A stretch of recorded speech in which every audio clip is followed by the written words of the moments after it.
Tojikiston xalqi, assalomu alaykum. Umra safariga bormoqchi bo'lgan obunachilarimiz aynan bu video sizlar uchun. Videomizni o'tkazib yubormasdan oxirigacha ko'rib turasizlar. Xudo xolasa Hikmat Travel'dan narxlari qanaqa bo'lyapti degan obunachilarimiz bugungi videoda savollariga javob olishlari mumkin bo'ladi. Bizni boshlaridan qo'llab-quvvatlab, layklarni bosib, kanalimizga yangi bo'lsalaring obuna bo'lib qo'ysalar, xudo xolasa sizlarga chiroyli qilib ma'lumotlarni yetkazib berishga harakat qilamiz. Abdug'offor akani oldilariga yetib kelganmiz. Men ma'lumot olishni boshladim. Assalomu alaykum aka, yaxshimisiz? Va alaykum assalom. Assalomu alaykum hurmatli obunachilar. Aka, bizni Tojikistonda kuzatayotgan obunachilarimiz uchun boshlanoq narxlar bilan tanishtirib berasiz aka. Xo'p bo'ladi. Farg'onadan reyslarimiz 29-avgust va 30-avgust kunlari bor. Buni narxini $995 qilib beramiz, xudo xolasa. Xo'p, Toshkentdan deyarli har kun reyslarimiz bor. Avgust oyining oxirigacha har kun reyslarimiz bor. Yoki kunora. Bir kun aqa-baqa bo'lib qolishi mumkin sizlar aytgan kundan. Bemalol aloqaga chiqaveringlar, chistolarni aytsalaring, xudo xolasa bir kun aqa-baqa bo'lib qolishi mumkin, reyslarni to'g'irlab beramiz. To'g'irlab beriladi. Buni narxini $965 qilib beramiz.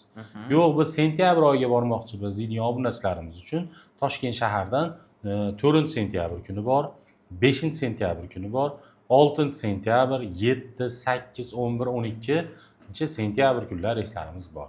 Bemalol aloqaga chiqib joylarni bron qilaveringlar. Buni ham narxini $965 qilib beramiz, xudo xolasa.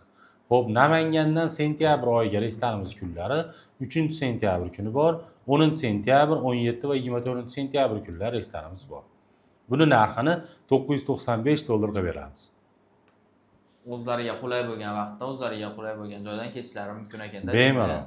Endi aka, shu joyda menda bitta savol bor. Tojikistonlik obunachilarimiz o'zi bilasiz aka, 1 kishi 2 kishi bo'lib borishmaydi. 5 kishi, 10 kishi bo'lib borishadi. Chegirmalari bormi aka? Xo'p, jinday chegirma qilib beramiz. Bor, xudo xolasa aloqaga chiqsa, aloqaga chiqsa, WhatsApp bilan ishlayapti. Ishlayapti, bemalol. Telegram bilan ishlayapti, bemalol aloqaga chiqsalaring bo'ladi. Tojikistonlik obunachilarimiz qanday qilib to'lovlar amalga oshirishadi? Xo'p, shu nomerlarda Telegram, WhatsApplarimiz bor. Bemalol aloqaga chiqib pasportlarni tashlab berishsa, jindaykina viza puliga zakolat tashlab berishadi.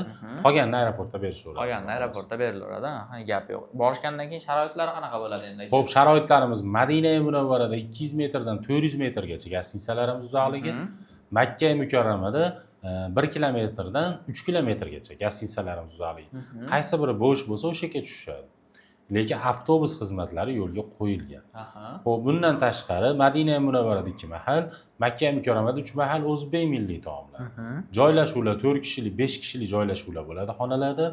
Xo'p, bundan tashqari Madina-i Munavvara ziyoratlari, Makka-i Mukarrama ziyoratlari, Qizil dengiz sayohati ham bu turimizni o'z ichiga oladi, xudo xolasa. Xo'p, 50 boshi aeroportdan birga borib, birga kelishadi. Bundan tashqari firma tomonidan kamzi so'mga bejik beriladi. Qaytilayotganda 5 litr zamzam suvi bonus sifatida qo'shib beriladi, xudo xolasa. Bemalol pastdagi raqamlarga aloqaga chiqib o'zlaring joylaring bilan bo'lishlaring mumkin. Aytib o'tganimizdek, Telegram, WhatsApp, xudo xolasa hamma narsa ishlayapti. Aloqaga chiqsalaring yanada to'liqroq ma'lumot beriladi. Sog' bo'linglar, salomat bo'linglar. Keyingi videolarda ko'rishguncha.